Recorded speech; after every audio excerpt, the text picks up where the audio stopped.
High everyone, नमस्ते। हाम्रो भान्साघरमा तपाईँहरूलाई धेरै धेरै स्वागत छ।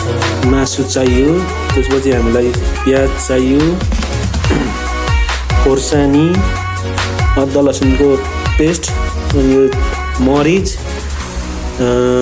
नुन, बेसार, टमाटर मसिनो पारेर काटेको छु, अनि गरम मसला, अनि अझै धनियाँ, जिरा धनियाँ, अनि तेल चाहियो।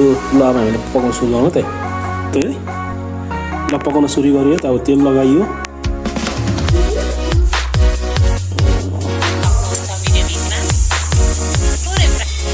लगाएको गरेर देखाउँ मजाले।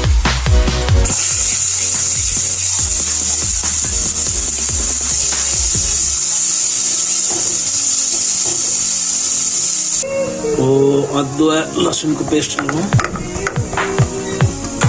त्यसपछि पकाउँ मजाले राम्ररी फ्राई गरौँ।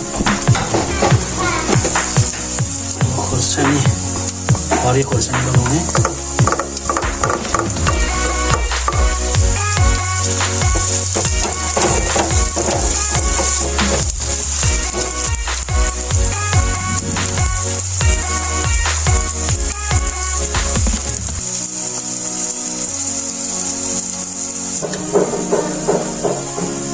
मरिचको धुलो सिरौटामा मजाले पिसेको दुई हातले पक्रेर।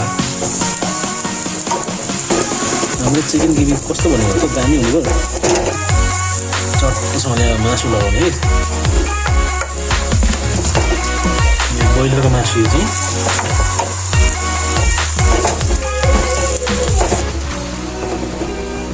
चिन्छ म छोपिदिउँ है त।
जिरा धनियाँको धुलो,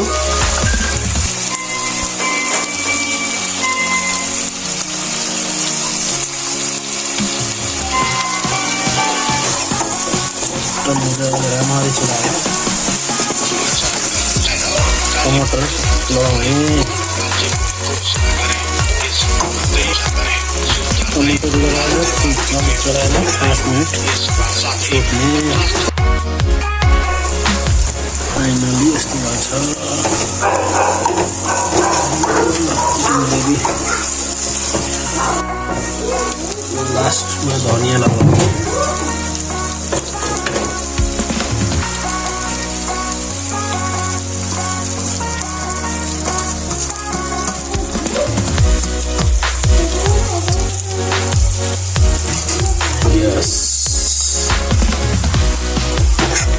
ग्रेभी त सुगा छैन, यस्तो भयो ग्रेभी। ग्रेभी सुगा यस्तो भयो। टमाटरको चटनी,